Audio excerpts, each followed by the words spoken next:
दुर्योधन की पत्नी का नाम भानुमति था। भानुमति के कारण ही मुहावरा बना है, कहीं की ईंट कहीं का रोड़ा, भानुमति ने मुनबा जोड़ा। भानुमति काम्बोज के राजा चंद्रवर्मा की पुत्री थी। भानुमति बहुत ही सुंदर, आकर्षक, बुद्धिमान और ताकतवान थी। उनकी सुंदरता और शक्ति के किस्से प्रसिद्ध थे। यही कारण था कि भानुमति के स्वयंवर में शिशुपाल, जरासंध, रुक्मी, वक्र, कर्ण आदि राजाओं के साथ दुर्योधन भी गया हुआ था। कहते हैं कि जब भानुमति हाथ में माला लाकर अपनी दासियों और अंतरक्षियों के साथ दरबार में आई और एक एक करके सभी राजाओं के पास से गुजरी, तो वो दुर्योधन के सामने से भी गुजरी। दुर्योधन चाहता था कि भानुमति माला उसे पहन दे, लेकिन ऐसा हुआ नहीं। दुर्योधन के सामने से भानुमति आगे आगे बढ़ गई। दुर्योधन ने क्रोधित होकर तुरंत ही भानुमति के हाथ से माला झपटकर खुद ही अपने गाल में डाल ली। इस दृश्य को देखकर सभी राजाओं ने तलवार निकाल ली।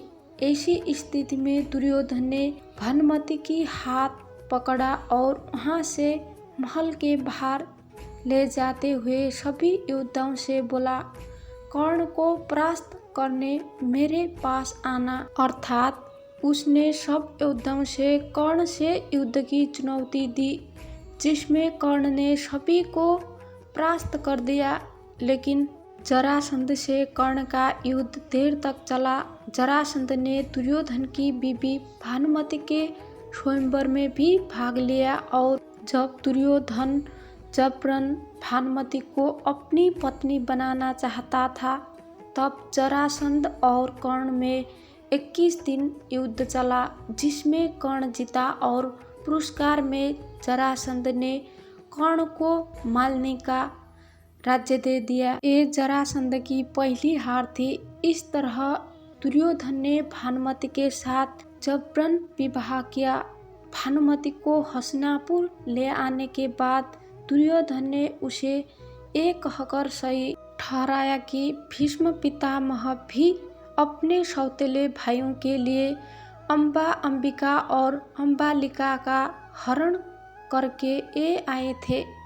इसी शर्त से भानुमति भी मान गई और दोनों ने विवाह कर लिया। दो के दो संतान हुए। एक पुत्र लक्ष्मण था, जिसे अभिमन्यु ने युद्ध में मारा दिया था, और पुत्री लक्ष्मणा, जिसका विवाह कृष्ण के जाम्बवती से जन्मे पुत्र शाम से हुआ था। दूसरी ओर अभिमन्यु की पत्नी वत्सला बलराम की बेटी थी।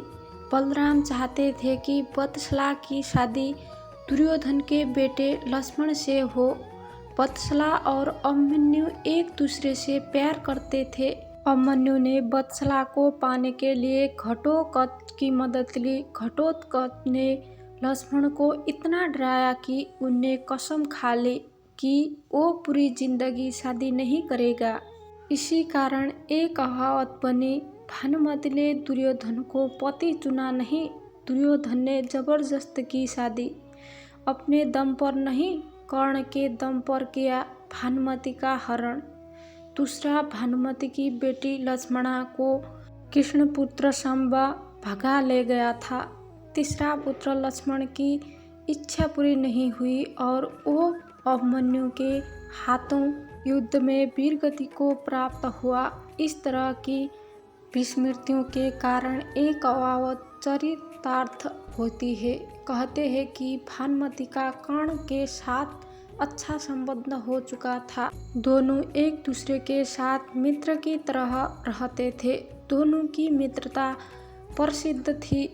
भानुमति बेहद ही सुंदर, आकर्षक, तेज बुद्धि और शरीर से काफी ताकतवान थी। गांधारी ने सती पर्व में बताया है कि भानुमति दुर्योधन से खेल खेल में ही कुश्ती करती थी, जिसमें दुर्योधन इससे कई बार हार भी जाता था। भानुमति को दुर्योधन और पुत्र लक्ष्मण की मौत का गहरा धक्का लगा था, लेकिन उसके बाद ऐसी किंवदंती भी सुनने को मिलती है कि भानुमति के पांडवों में से एक अर्जुन से शादी कर ली थी। कहते हैं कि भानुमति का कर्ण के साथ अच्छा संबंध हो चला था। दोनों एक दूसरे के साथ मित्र की तरह रहते थे। दोनों की मित्रता प्रसिद्ध थी। कर्ण और दुर्योधन की पत्नी भानुमति एक बार शतरंज खेल रहे थे। इस खेल में कर्ण जीत रहा था। तभी भानुमति ने दुर्योधन को आते देखा और खड़े होने की कोशिश की।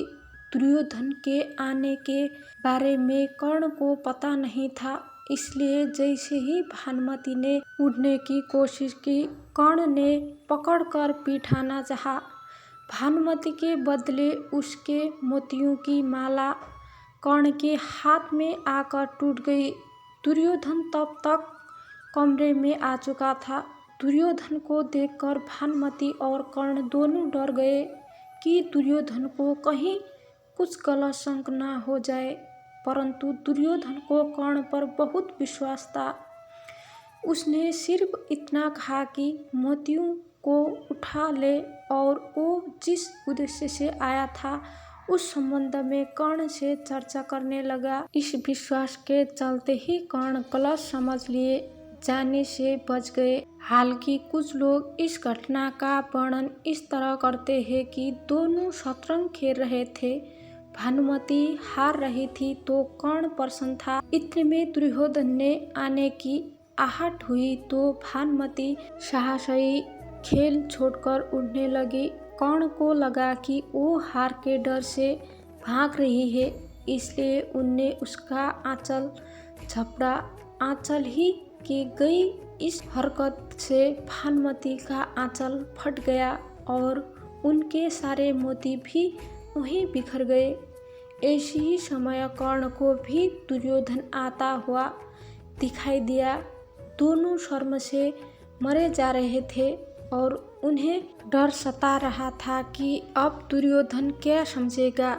जब दुर्योधन निकट आया तो दोनों उससे आंख नहीं मिला पा रहे थे। तब दुर्योधन ने हंसकर कहा कि मोती बिखरे रहने दोगे या मैं तुम्हारी मदद करूं मोती समेटने में। तो मित्रों, आज की इस वीडियो में बस इतना ही। हम उम्मीद करते हैं कि हमारी वीडियो के जरिए आपको कई सवालों के जवाब मिल गए होंगे। अगर ये वीडियो पसंद आई हो तो इसे लाइक और शेयर ज़रूर कीजिएगा। अगर आपने हमारे चैनल को सब्सक्राइब नहीं किया हो तो ज़रूर करिए। इसके साथ ही मुझे दे इजाज़त। और हाँ, इस वीडियो को अंत तक देखने के लिए आपका बहुत बहुत शुक्रिया।